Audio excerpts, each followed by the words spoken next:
Hey, good morning or good afternoon. I guess it's 12 o'clock yet. I've lost track of the time. This is Bobby Cleveland, Executive Director of Oklahoma Corrections Professionals, along with State Representative J.J. Humphrey. Uh, Representative Hello. Humphrey, Yes, did you sir. get any water? You get any water? You know what? It's raining a little bit. I knew it would rain. I fixed the water gap yesterday, and I told my son, I said, we fix this water gap, I promise you it'll rain. So sure enough, it did rain. We got quite a bit of rain last night, but it hasn't rained today. Yeah, They say it's supposed to. It's drizzled. It's not like, it's not puddled up or anything. It's just drizzling. Well, Representative, I can't tell you how many calls I've had this past week in the prisons and things that's going on. Have you had anybody call you? Bob, I've had, I don't know how many calls from prisons, texts, emails. In the last, 6 months, I would say my emails and calls have increased, but lately over the stipend and the change in the PMPs is what majority has been here lately. Yeah, that calibration is a new thing they put in there just when they're going to give us that stipend raise. I don't know, really don't understand what the deal is on that. If it's just another way to Mickey Mouse the employees and not give them what they deserve. And Bob, anytime you give a raise and you start doing it based off, and I understand it sounds good. People think that sounds really good, that we're going to base it off of your work ethic, and the people who get a good evaluation are the good employees and they're going to get a raise, and bad employees don't. That sounds fair and that sounds great, but you and I both know that ain't how they evaluate. They evaluate, are you in the clique? Are you not in the clique? Are we pissed off at you? Are we not pissed off at you? Personalities. Yeah, and here's the deal. When you look at a PMP, and I've had people bring their PMPs by, and you got exceeds in every category, which tells you they probably weren't doing a good PMP anyways. But here's the deal: exceeds in every category, and then you go to not even meeting and can't be a part of this raise at all. You went from being exceeds in everything to not even meeting in anything. And that tells you right there, you got problematic. And how did you change that? I went back and pulled their ops. I can't see where they've made this as part of their policy. So it appears like they didn't really talk to anybody about how are we changing this? What's the expectations? What are you going to have to do to meet standards? And they just snuck it in there in the middle of the night and said, you get the raise, you don't get the raise. We've evaluated you. And Bob, if I understand this calibration, and again, I'm only getting what the employees tell me, but it sounds like, and I've talked to employees that are in good standing with this administration, and I called them and asked them to explain it to me. And it sounds like you just get a group of people together who may or may not have any direct knowledge of that employee or be in their direct supervision, and then that group votes on whether they think that person's doing a good job. Well, how the hell would they know? And again, in certain positions, there's positions out there that you may have to do something to one of those employees or not do something for one of those employees, and now they're mad at you, and now you're going to put that person who has really no bearing on your job to say, and again, it becomes a popularity contest. Did you make me happy or did you make me mad? And if I'm in group and I don't like it. Was the purpose of all this so you didn't have to give it to everybody? You just go around and say you did, or you give it to almost everybody, but you're going to cut out some? Let me ask you a question, Representative. The director got a $90,000 raise. Now, who approved his raise? That would be the governor. Well, who proved it? He had to go somewhere else. This doesn't just stop with one person. It's a group of people. So he's going to take his raise and not go through the same calibration effort. And he's going to take his raise and be fine. Then he's going to go Mickey Mouse and keep other people from getting it. even though they've had a good record, they don't have any problems. Even though they've worked their butt off the past year and a half or 2 years because they are short on employees. Why are they short on employees? Because they're mismanaged. They're putting all, and they don't have enough people. But when they don't have enough people, what happens, Representative? Well, you have problems. You have the problems that we're seeing right now that's going on in their institution. But Bob, here's the deal. This is what really it just aggravates me when I see stuff like this going on, is that your PMP may be one of the best vehicles to make great employees. It's a time that I, as your supervisor, sit down with you and say, Bob, this is what you're doing. Excellent, man. You exceed standards. You show up, you're dependable, you're great. You got it, everything's good. But down here, Bob, you may be just a little bit too vocal. You know what I'm saying? You may talk too much on something, I go over that. Now I'm going to make you a good employee. I might go, maybe your report writing. Hey, Bob, you need to improve your report writing. And then me and you make a plan. How are you going to improve that? That's what makes a good employee, and that builds a relationship. When I walk in there and say, sign this piece of paper because this group over here said they don't like you or they do like you, Bob, you're really popular or you're not popular, sign this paper. And by the way, if they don't like you, you're not getting this stipend. That's not a good policy. That's a terrible policy. That's the way. I'm kind of dumbing it down, but that's the way it's been explained to me. I've not talked to one person that has been handed this evaluation and said, okay, here's what you're doing right. Here's what you're doing wrong. Here's why you didn't get this. And here's a plan how we're going to improve you.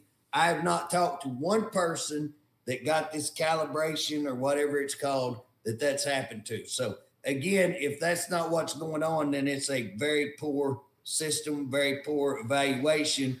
And it just seems to be we're going to give the raise to who we want. And we're not going to give the raise to who we don't want. So that's what it appears like. That's what I'm being told from other employees. And that may just be I'm talking to employees that didn't get the raise. So naturally, they're not going to be happy. Well, I've talked to people that got the raise, and they said, they were glad they got it. They didn't understand why other people didn't get theirs. And well, Bob, anytime you do that, what you're doing, and again, I don't think the department needs to make their environment any more hostile. I think it's about as hostile as you would want to get. But guess what? If you can make it more hostile, I guess they're damn sure going to try it, because it looks like they're doing a fine job of pissing those people off who show up every day and do the job, and again are doing twice the job.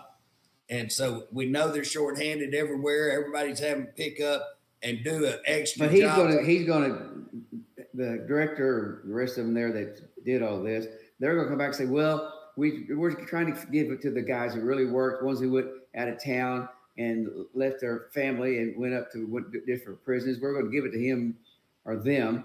But, what do you do about a person who's maybe taking care of their parents? Or are they waiting? Their wife's close to having a baby anytime, or well, Bob, any issues like that.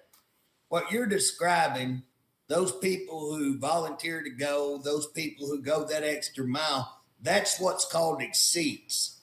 And then the people who show up and do the job, that's what calls meet. The people who don't do the job is the ones who don't meet standards. So there's your three measures. So if you have somebody showing up, they're doing the job. Now you would like them to do it better. You could do it this way.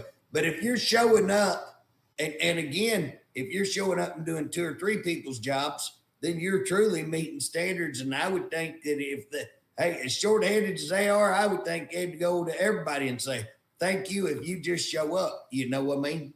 Right.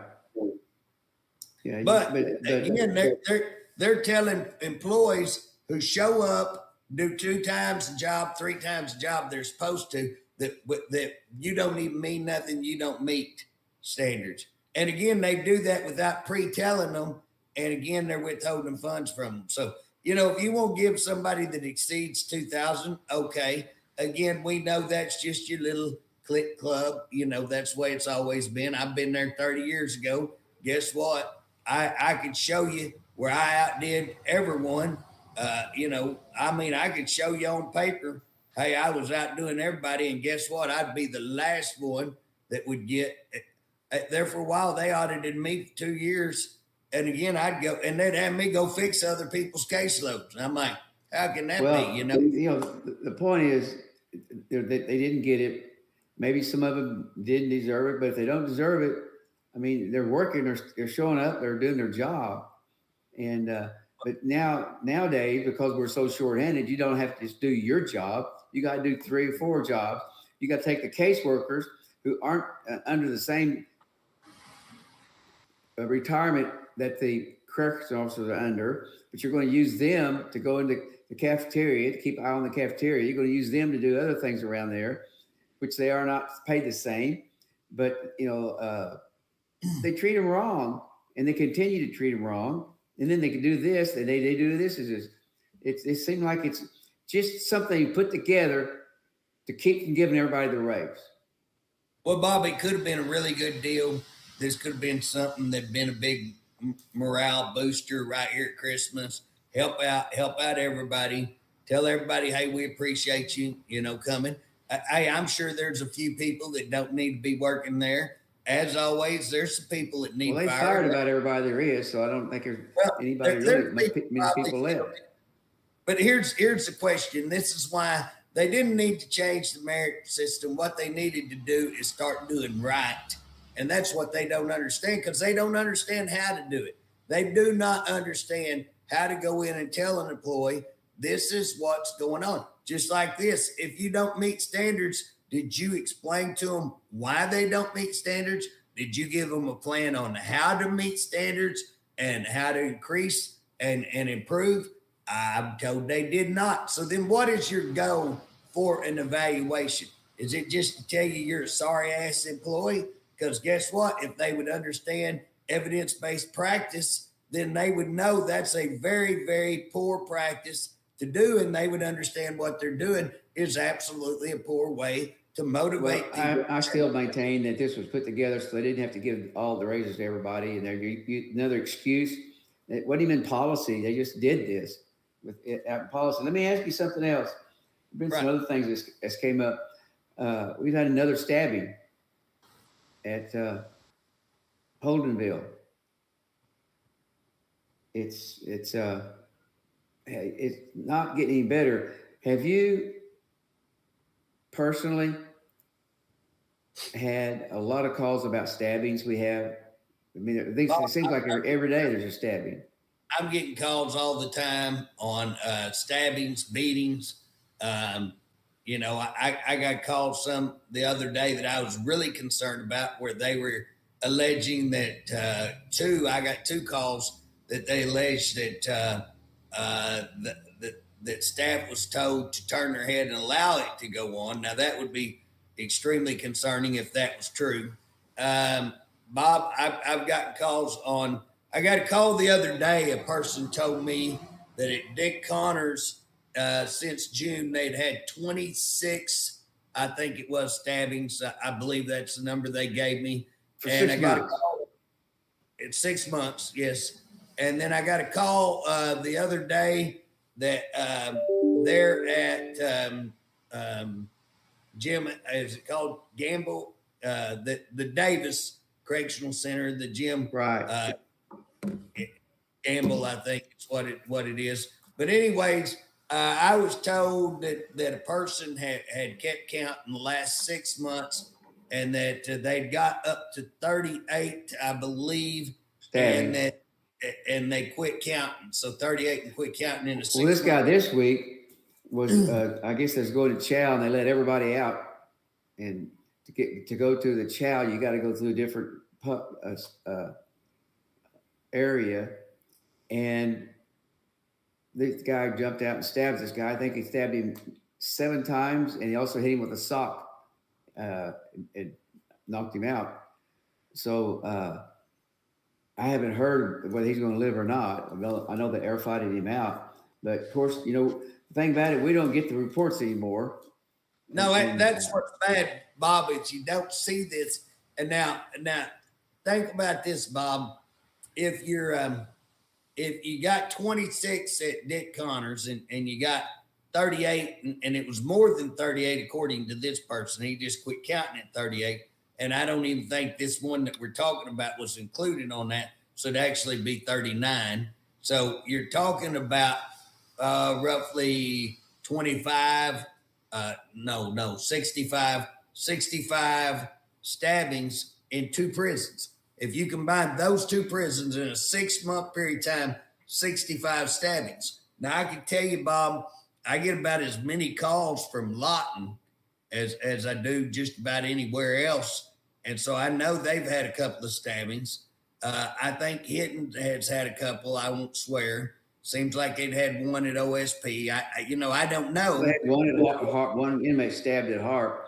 Now we don't know how many have died. They don't keep let us. Yeah, but here's what I'm saying, Bob. If you just said there's 65 at 2 prisons is what we're being reported, and again, that's an unofficial report. We want to clarify that we're having to get it on the down low because we can't get it from the actual source because they've shut the source off. And if these numbers are true, I don't blame them. I wouldn't want that out there either. But if you say 2 prisons, I mean, that's a pretty, you're talking about in 6 months, that's more than 10, that's more than 10 a month.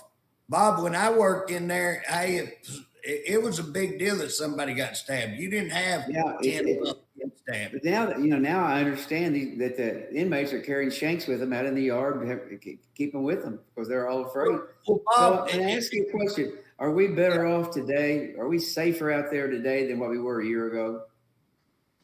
Well, it doesn't sound like it from what, the officers I talked to, the inmates' families that I talked to are saying there's a lot. Bob, I don't remember if you called me. I can't remember who's calling me, telling me. But supposedly they had a person the other night that was tied up and raped multiple times. And again, this was in an 8-man cell. I think it was at Hinton. Supposedly, I mean, that's the report I'm getting. Or is that going to be turned in? Or are they going to investigate that? Because again, they didn't turn it in. They didn't take any pictures. They did any of the things you normally do for a rape. Just send him on his way. Right. And if that's the case, what I was told, I don't know about you. I was told that they found this guy after 8 or 9 hours tied up in that cell. And are they not looking in there and making their calls? But took that long to do that. So, well, again, they're shorthanded. I get that. But at the end of the day, that's the question. How much of these type heinous, whether it's rape, whether it's tied up rape, whether it's stabbing people, I know, I don't know if it's been in the last 6 months that they had that person, 4 or 5 of them walk in a case manager's, office, throw a guy on the floor and stab him. I know they had another guy stabbed multiple times in front of a correctional officer. So when you look at things like that, they're not even trying to cover it up. They're not even worried about who sees us, who's in it. When you get to that level, things are pretty scary. And again, when you see that many stabbings going on in just 2 prisons that we know, and we know that there's been more, like I just told you about a couple of things at Hinton. We talked about Hart. We know Lawton. I've known there's been several instances at Lawton. So, Bob, it wouldn't surprise me if the number wouldn't be up much higher than 64 and more up to hundreds. Yeah, I would say how many died, but I would think that there's been 4 or 5 deaths. Well, at what point should that be alarming? And if it's in the hundreds, you're talking about somewhere around, I don't know what 16 times, 6 would be, but 15 times 6 would be 90, ain't it? So I was trying to just roll it in my head how many times a month that would be. let me see, 16 times 6 equals, that'd be, let me see, 15 times 6 equals 90. Get your toes. Yeah, it would be, 15 to 16. If it's 100, it'd be 15.5 or something like that, something to that degree, I think. And so, well, the bottom line is I can see now it's very clear that he doesn't want to work with OCP because, in Kenya, like we used to go, how the things used to be, why he doesn't want us trying to kick you and I out of there because there's so much going on. It's so bad mismanaged that they didn't want anybody to know. Well, Bob, I don't know. I always like to put things in perspective to where, man, my head can wrap around it. So if you're talking about 15 deaths a month or 15 stabbings, not deaths, 15 stabbings, if it's up there, because we can't get numbers from them. But if we can say we know 65 from 2 prisons, and it seems pretty reasonable to say if you put all the rest of the 21 or 22, whatever we got there, if you put them in there, it seems reasonable that you would get up to 100. And if it is 100 at 15, that's a stabbing. If it's that number, that's a stabbing every other day. Somebody getting stabbed every other day. Now, I don't know that it's that bad, but if it's not every other day, it's at least every 3 to 4 days. And again, I mean, that should be alarming, and that should be a sound off. We got to do something. Yeah, that's the thing. They're not doing anything. Some of these inmates are having consequences, but officers and staff tell me that they're scared now. That it used to be scared, now it's just scared. Don't know what's going to happen next. Well, Bob, I've got employees calling me and saying the inmates are running the yard.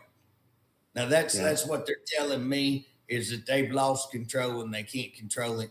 Now that's what I've got employees. Now I don't have every employee in the world calling me up and saying that, but I've got several employees. No, I've heard the same thing. And so they don't lock down. They lock down if they want to. Well, excuse me. Let's take a look at the new. Since they've gotten rid of the grievances, we no longer have grievances under this new policy. Right. So I'm told that now they don't allow, when you go to court, they don't allow you, OCP, to have any witnesses or even cross-examine the person who wrote the report up on somebody. They can't even cross-examine them. So how can you say you got this when you really don't? Because what's happened, we were winning. We were winning most of our cases. But I think somebody got upset about because we were winning and gone to the governor or gone to somebody to tell these judges we can't win anymore. So recently when he was calling, we need to clarify why we say that. It's not just us saying that we're saying, oh, we lost the case, so now we feel like that somebody got to the judges. No, somebody got to the judges. How do we know that? Because we were being able to call witnesses. We were being able to put on a case. Now you're not allowed to put on a case. Now you can't even call the person who is responsible for doing the investigation. Now, if you can't call the number one person who investigated, then who can you call? I mean, that's like going to a court of law. They've taken it away. It's, I was thinking this morning that how lucky we are to live in this country. They're showing some deals on there about going on across the pond. And I was just thinking that we got a great country to live in, and we don't have dictators, but we do have a dictator at DOC. And Bob, it's about our court system. It's about probable cause. It's about that. One of the blessings about being a state employee. So guess what? If you go look at state employees right now, they are making way less than the private sector out there. Right. In fact, we're talking about giving a 9% raise across the board. right now because they are so low. And, you know, I hope we do get the 9%. I think they need it. But one of the perks about being a state employee is that you get health care that is pretty decent. You know, now trying to get a hold of them can be a pain in the butt sometimes, or getting them to do something. But you do get health care and it's reasonable. And you get a retirement. And again, they messed that up a little bit, but we do have a retirement. You do get days off. You do get holidays and all of those kind of things. Well, do you remember when you had your meeting up there at the Capitol and you requested that a guy from OIG attend the meeting? Right. Who had a conversation with a lawyer, and a guy from OIG says that if they both agree to have sex, it's consensual, and we're not going to do anything about it. That's not rape. Right. Remember that? Well, and they wouldn't let that guy come either, would they? Wouldn't let that guy come and testify. No. So here again, here's the deal we're talking about, Bob. One of the best things is that as a state employee, you've always had protection against some person walking in and just firing you against unfair practices. And again, that's gone. As an employee for the Department of Corrections, that is gone. And again, really for a lot of your state employees, period, it's gone, because when you have an investigator that investigates all this, and then you ask them to come in and say, and I'll give you an example, Bob. If I work for the sheriff's department, and I went out and investigated a crime that was committed at your house, do you think and we arrest somebody, we arrest them for stealing your Corvette. So we arrest them, and I write up the report. Do you think that the judge is going to say, no, we don't want the investigating officer, the guy who knows everything, the guy who wrote the report and got the guy. He wrote the report, so we just have to believe whatever he said. He's accurate. And again, we're not even going to call him and see. Well, even if he told the truth, I mean, he's the one done it. That's the main witness that you're going to call. That's your primary witness. Now, again, we're going to call HR. What's HR know about it? HR wasn't there. So we're going to call people in to testify in your firing that know absolutely nothing. They're going to read the report and they're going to go, the report is the report. Why even have it? I mean, you know what I'm saying?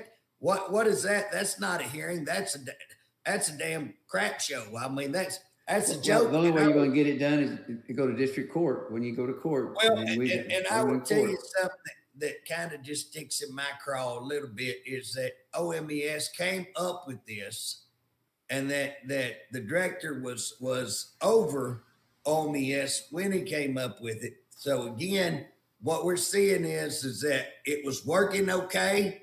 It was originally set up to fire state employees, make it easy to fire state employees. And it kind of boomeranged on them because they got some good judges in there that actually looked at the case and actually allowed witnesses. Well, guess what? They've gotten to that, and what we're seeing is now they're not. And again, I can't remember what their what is that they call general counsel person. But hell, that's the only way she could win a case. I mean, she'd had to, they'd had to not. I guess that if nobody can be called as a witness and you just got to believe DOC, I guess she might could win, but that'd be about the only way that I've seen. Well, this is certainly unfair. And, you know, I just think it's time for the governor to actually do something about DOC, to look at the number of stabbings we've had. If they had kept records of all the stabbings, we would probably be one of the top one in the nation, as well as rapes. If they did that right, but we know they don't do that right. They cover that up too. So well, that's the problem, Bob, is that we're going off of their numbers. Do you believe their numbers? Do you believe anything that they put? I can tell you this. I personally don't. I mean, and that's sad to say, but I don't believe anything that comes out of this director. And they get a guy, and they fire a guy because they say he lied. He lied, but they didn't say what he lied about. Yeah. Well, here's the thing. How many times have you seen your top executive sue over getting fired like this guy has had? How many times have you even heard that this many stabbings, rapes, heinous type activities going on? Never in my lifetime have I seen that. Never in my lifetime have I seen the types of firings that are again done without the proper. I don't say that some of them may not have been. That's their business. I'm not there to say who should be fired and who not should be fired. What I'm there to say, did you do it appropriately? And they don't investigate, and they lie, and they cover up, and they say, well, we're not going to bring the investigator that we hang our whole hat on. Oh, no, everything was done. This guy did it, but we're not going to bring him over. Then their lawyer shows up at our hearing and says, I'm not talking to you, and I don't have to talk to you, and I'm not going to. And you know what? That's the attitude of that whole place. We're not going to work with OCP. We don't like their employees that are with OCP. We don't like you two. We don't like this. We're not going to do it. Well, you know what? They don't like us. That's fine. That's fine. But somebody at the Capitol needs to realize what's going on and start investigating themselves to how many stabbings we have. How many stabbings we have this year? How many we had in the past? How many deaths have we had? Bob, I've got people that went to DOJ. I just got sent today that a person went in there and told them, hey, y'all need to talk to this guy. In fact, they sent me their contact information. So DOJ is at least out there. I don't know if they'll do an investigation, but they're out there looking into it. I can tell you I've turned it over to the FBI. I don't know if they'll do anything, but I've put it out there. And I probably, in the coming weeks, I'm going to wait till right after Christmas. But after Christmas, I am going to write and say, hey, what is going on in the Department of Corrections? What the hell is happening? Because they don't have enough. It's plain and simple. They fired a bunch of longtime people and a bunch of people who've been there quite a while because of all the problems they got. They've quit. So they're missing those people. Guys now can get to be a lieutenant in a year. Whereas before, you had to be there 10 years to be a lieutenant, to get to the lieutenant position. Bob, I know I talked to several people about what you're talking about right there. And I began to ask, how many years do you have as a lieutenant? And I've talked to 2 or 3 that made lieutenant with under 5 years, right in 5 years. And I'm going to tell you something. That says all you need to know right there is that's you're going to go from cadet. You go in as a cadet, and then a corporal, and then a sergeant, and then lieutenant. And again, you're going to go through all of those stages in 5 years. That'll show you that how lack of experience that they do have. And again, it's a recruiting problem. And Bob, I'm convinced, and you understand this. I hope most of our listeners understand this. I'm convinced that a lot of their shortage problem is because of the way they do their pins, the number, the manipulation. We've seen when we got the raise, they immediately went and froze the hiring, and they say, no, it wasn't a freeze. It wasn't a freeze. We just can't, we're what do they call it, at 68%. That's our max, 68%, Well, if 68% is your max, then make that your 100%. That ain't 68%. If the max is a max, that ought to be your 100%. So again, there's a manipulation of numbers. We've seen that the master rosters have been messed with. Now they have some other, I forget, something post like priority post or something like that. I think they call it now. You can't keep track of it. And again, you've got to be able to look and say, 3 years ago, how many people were required to cover that post? And how many are covering it today? And you got a case where a guy did a welfare check on a guy didn't want to talk. Now they're wanting to fire him. And there's supposed to be 4 or 5 people working that unit, and there's 2 people working the unit, and now they're going to hang him out to dry because something wasn't done. Well, that's total BS. I mean, that's what they do if an inmate gets killed. They're going to find one officer they're going to blame it on, and like they don't take any of the problem themselves where they don't have enough people. But you got one officer responsible for 240 inmates. Right, and then you're going to turn around and one end to the other end. It takes time to the fight and people get there. Give a calibration assessment. We didn't like you, and we're not giving you the $1,500 or the $2,000. But we talked about lying. If I recall right, when there's a Channel 25 did a interview with the director on these uniforms. And the director, she asked him, do other states do this? And he said, oh yeah, all the states around us do it. Well, she couldn't call it around. None of them do it. So Did he lie? Well, he just didn't expect her to follow through. Yeah, it's called, Bob, we call that a lie when you don't tell the truth. Well, if that's on TV, now it could be misrepresented or whatever, but well, Bob, you can fire people for lying. They say the guy lied, but they don't even say what he lied about. Right. So how in the world can you go just be that broad and fire somebody?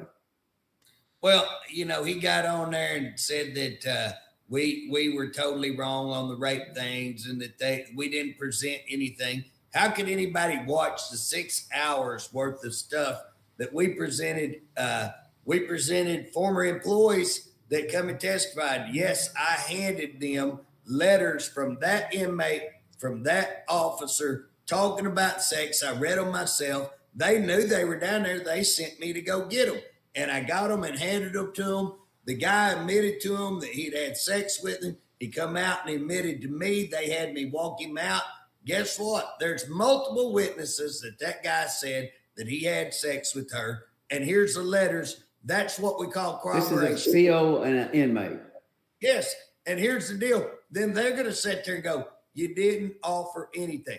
We brought Tifa Tiller in, who talked how they covered up her sexual deal. We brought the letter from the lawyer who said that the OIG told him, yes, he had admitted it. Yes, we got this. Yes, we're over here. Here's the deal. Is that corroboration? Yes, it is. We had multiple other letters from their employees saying this stuff was going on. And again, we had the attorneys come in and show. We had the OMES come in and show stuff. So we had corroboration on whistleblower. We had corroboration on all of our stuff.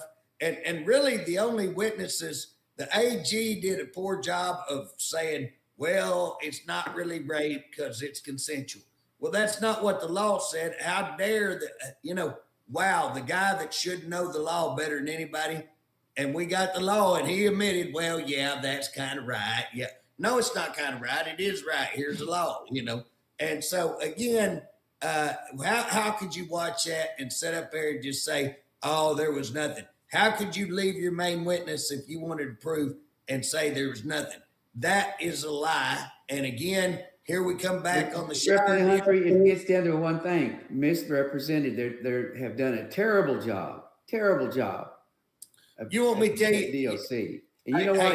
He's bragged about his recidivism of people that stand since he's been there. That's not true either. I guarantee it's not true. Well, if it is, I sure can't see it. He also said that I wanted his job. And what's funny is I didn't even put in a resume for the job. I was called and asked, are you going to put in a resume? I didn't even turn in a resume. So he's saying I'm mad about that. How would I be mad at anybody?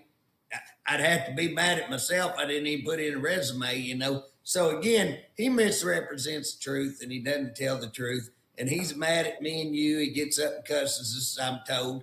And so I don't care. What I do care about, Bob, I don't care anything about whether he likes me, don't like me. I don't care whether he's a liar or not a liar. But what I do care about is how many inmates are getting stabbed, how many officers have been stabbed. I was trying to go back in my head and just go back to how many officers have we seen, harmed or stabbed or, that kind of thing. And I know they had one when they were dedicating the prison the other day. I know we had one this year there at the private prison that was killed. I think that was this year, wasn't it? So we had one that was killed, and then we had that one at the dedication that was stabbed. I'm trying to think if they had. I was thinking there was another officer that was stabbed or harmed, and again, I don't know that for certain. But if you have 2 or 3 in a year get stabbed, officers, that's pretty frightening as well. And then add all these inmates in, and we're not even talking about I got called the other day, guy's testicles beat with the pipe. Got a guy that was beat and head busted open, can't get medical attention. I mean, I'm getting called every time you turn around. And families told Reed he couldn't get it. Why he couldn't get it, they don't have enough staff. They don't have enough staff. You can't go to medical. But it's the bottom line is where all the problem is the staffing. We don't have enough staff. And that's just that clear and simple. Bob, I've got 2 situations where I know lawyers are looking into where that people were in serious medical issue and that they left them and did not attend to them. Their lives probably, most likely, and I'm just saying what I'm getting called on, that the lawyers are looking at, that their lives could have been saved if they would just done proper medical attention, paid attention to the situation. They are obligated to have a safe environment for the employees and obligated civil rights for the inmates so they're safe, but they're getting beat up now too. And they told me that I was wrong in the shower. There was more to the story in the shower, that one of the guys that stayed in there so long didn't want to get out because he was afraid he was going to get stabbed. And they didn't, I guess they had nowhere else to put him. So, but he's going to sit in the shower before, and it makes no sense. But what about, that's one person. What about the other 17 that was in there for so long? And what was it when the officers admitted that that was for punishment? Well, Bob, you got you've got reports that the DOC knows that they have. You got reports that those officers were told it was for punishment. Those officers were mocked and humiliated for trying to get them out. It was a problem at the institution. That's all in there. They come back and say, yeah, it happened. It didn't happen over 3 days, which is like saying, oh, yeah, we did it. But here's the deal. Let's go back to what you were saying, Bob. They're sitting over there going, well, this guy was in there and he didn't want to leave. Well, number one, every one of them are there because they have to be. Nobody wants to be in prison. So you're forcing people to be somewhere they don't want to be. That's every one of them. How are you going to let this person dictate to you where he's going to stay? That's number one problem. That's a big issue if that is true. Now, second, what's even a bigger problem, and they hadn't thought about this, I don't guess, when they say that, what person would choose to stay in a 2x2 cell and use a trash sack to go to the bathroom in a 2x2 cell, then go back to another cell? And if that is the case, then what is so terrible back there that a person would choose to stay in a 2x2 cell? And if it's that bad, then we got major problems. That'll tell you got major problems in there if a guy's wanting to stay in a 2x2 cell. That's unheard of. And so again, as you pointed out a while ago, that's one person. What about all the others that we were reported were in there? And again, what about these reports that say it was for punishment? What about the report that says you withheld food from them?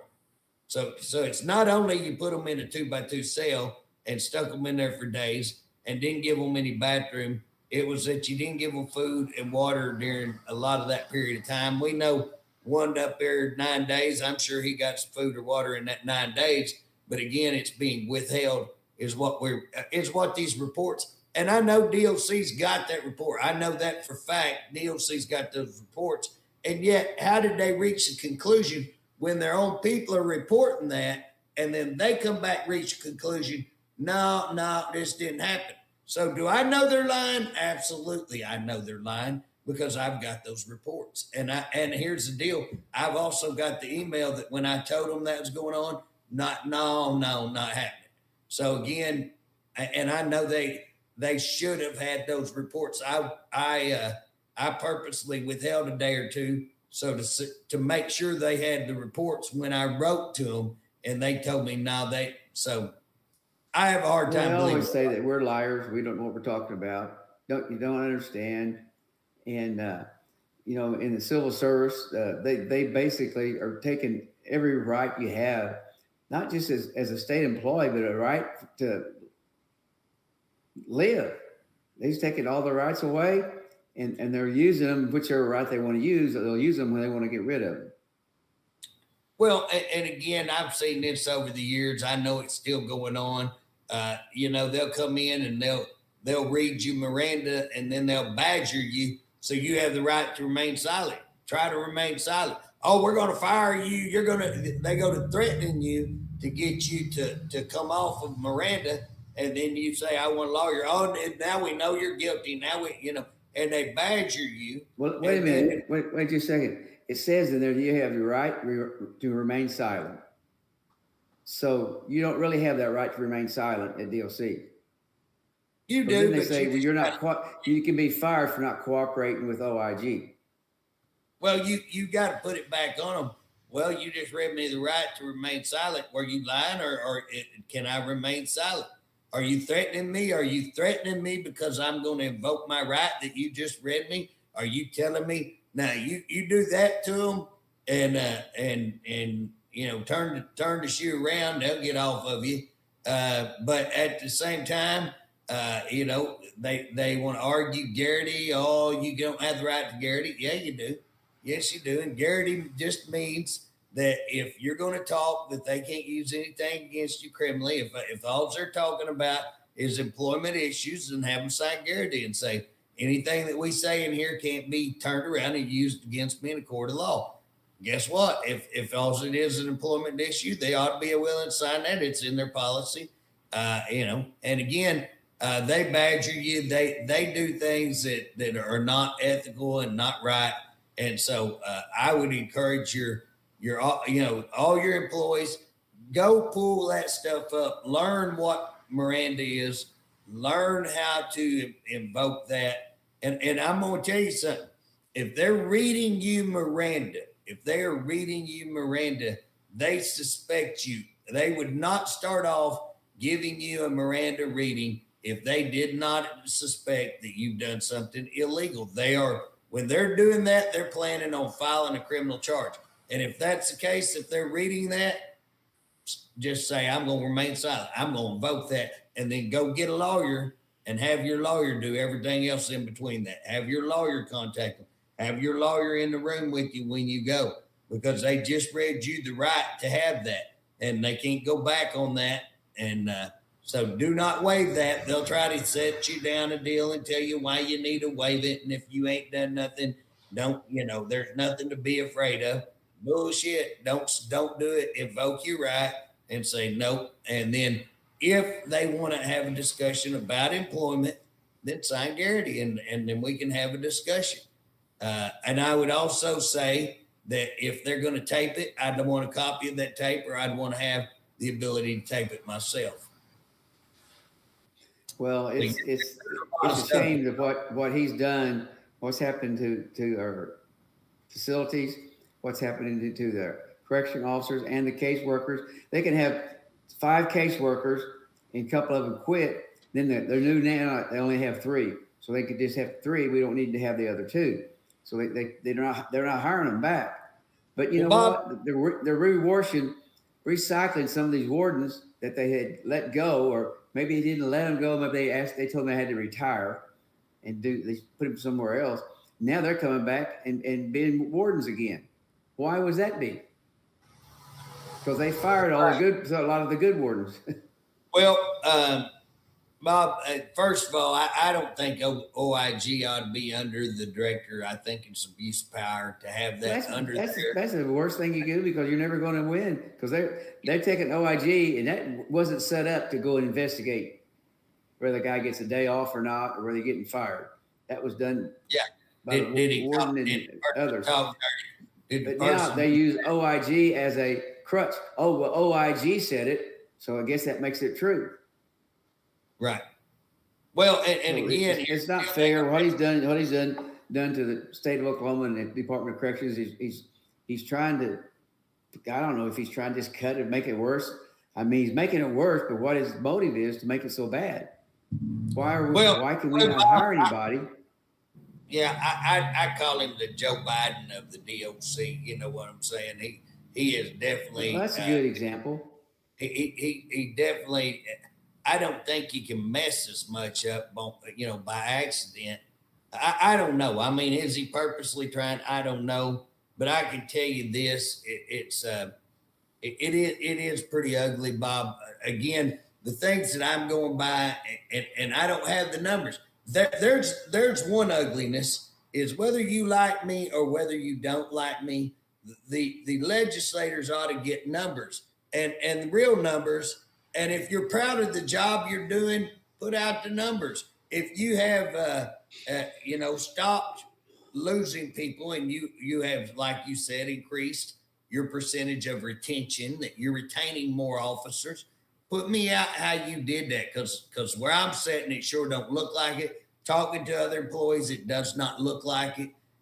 If you are, if all these stabbings we're hearing are lies, and if me and you are lying, then put out the numbers and shut me up and show me where that is.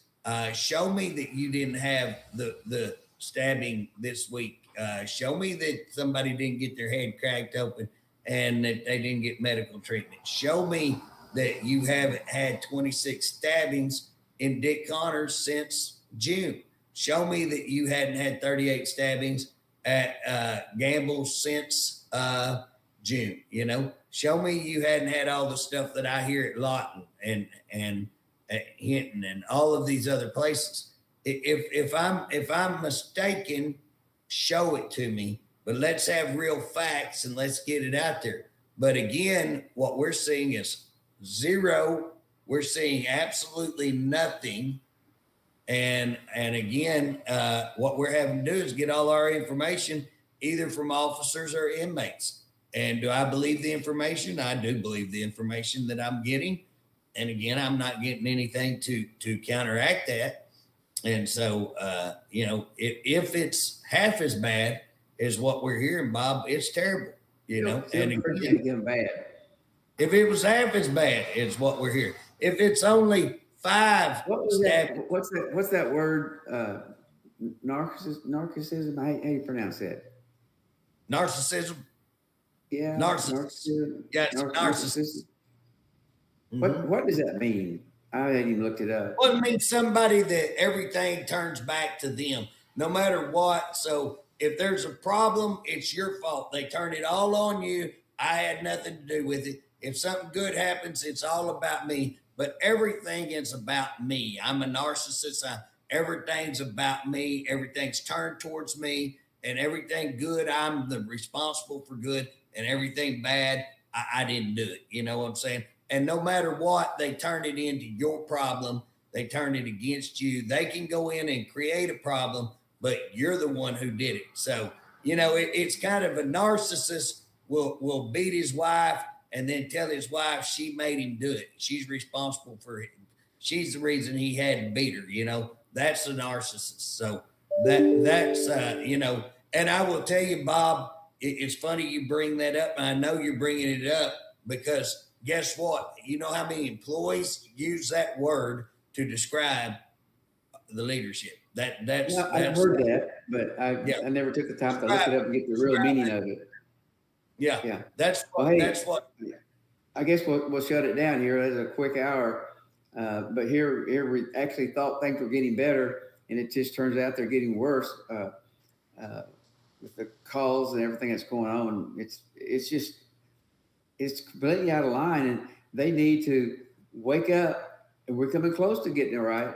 We've been close, and with Well, the way Bob, they changing it, when Christmas break gets over, I'm gonna come out with some stuff that's just gonna start.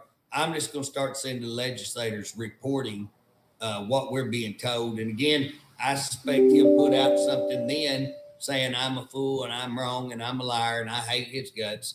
But at the end of the day, I'm going to report it. And the reason I'm going to do that, Bob, is so when if something does happen, that I'm going to be able to say, I tried to warn you and I told you. And that's what I think we have to do is just keep out there saying, hey, things are bad. And again, it doesn't look like it's getting better, and they sure don't want to work with anybody. And again, they make us out to be the bad guys because we get on here and say exactly what employees are saying. And again, I can tell you if we'd had any what they're saying and what they're doing, we're just bringing it in there. And we don't have to make anything up. Well, Bob, I sure would. You know, me and Director Crow didn't agree on everything. Me and Director Crow, and I think I went after Director Crow a couple of times, a little bit, but I've never been as disrespectful to Director Crow as what I have been, because Director Crow continued to try to work with you, and we worked together and got a lot of stuff done. I like Director Crow. You know what I'm saying? Director Allball, I like Director Allball. Worked with him. I thought he was great, you know. And again, I liked Scott. I liked Scott Crow really, really well. Liked Scott. Didn't always agree, and we had our times. But this director right here has just been, again, like I say, he's been nasty. He has been. He shot it out there that I was a liar and that I'm this and that, and I was just putting out. And I've always given them, if I've got something, I give them a heads up. Here it is. And so, you know, that's so we're just going to have to move forward and just get out there and tell it like it is. Okay. We appreciate you, Representative Humphrey. And we'll be back here next Friday. And we'll okay. sometimes